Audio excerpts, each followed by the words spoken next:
இந்திய உபகண்டத்தில் சில பகுதிகளிலே மிகுந்த பதட்டம் ஏற்பட்டிருக்கிறது. பஹல்காமிலே 26 அப்பாவி உயிர்களை கொடிய தீவிரவாதிகள் ஈவு இரக்கமின்றி சுட்டுக் கொன்றார்கள்.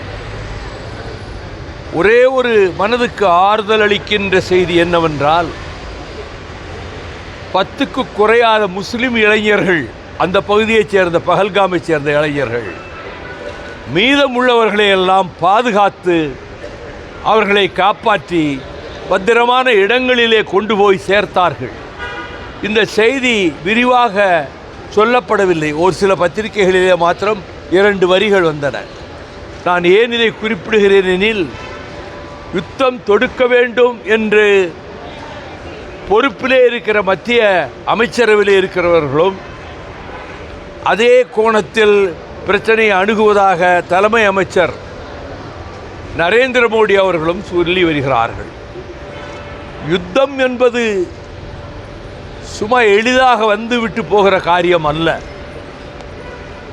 போர் என்று வந்தால் எல்லா விதமான ஆயுதங்களையும் பயன்படுத்த வேண்டிய ஒரு கட்டாயத்துக்கு தள்ளப்பட்டால், நாமும் அப்படிப்பட்ட ஆயுதங்களை உபயோகப்படுத்தும் போது அதே ஆயுதங்களை பாகிஸ்தான் தரப்பிலும் இருப்பதனாலே அவர்களும் பயன்படுத்த வேண்டிய நிலைமை ஏற்பட்டால், குழந்தைகள், தாய்மார்கள், தீவிரவாதத்துக்கு சற்றும் தொடர்பில்லாத அப்பாவிகள் பல்லாயிரக்கணக்கிலே கொல்லப்படுவார்கள். இருதரப்பிலும். அங்கு மட்டுமல்ல, அதன் பிறகு நொறுங்கி போகிற பொருளாதாரம் மீண்டு எழுவதற்கும் சில ஆண்டுகளாகும். ஆகவே இந்த பிரச்சனையில் தீவிரவாதிகளை ஊடுருவி கண்டுபிடிப்பதற்கு பாகிஸ்தான் உடன்பட வேண்டும். அது மற்ற நாடுகள் அதை வலியுறுத்த வேண்டும்.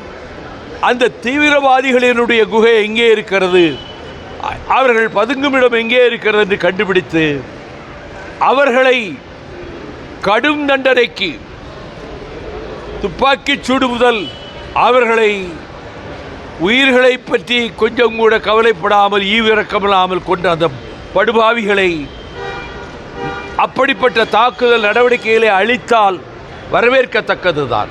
ஆனால் யுத்தம் என்று கொண்டு வருவது இருதரப்புக்கும் என்ன விதத்திலே பாதிப்பு ஏற்படும் என்பதை மத்திய அமைச்சரவையிலே உள்ள தலைமை அமைச்சர் நரேந்திர மோடி அவர்களும் மற்ற அமைச்சர்களும் அதற்கு ஆதரவு தெரிவிக்கக்கூடியவர்களும் இதை சற்று யோசித்து பார்க்க வேண்டும்.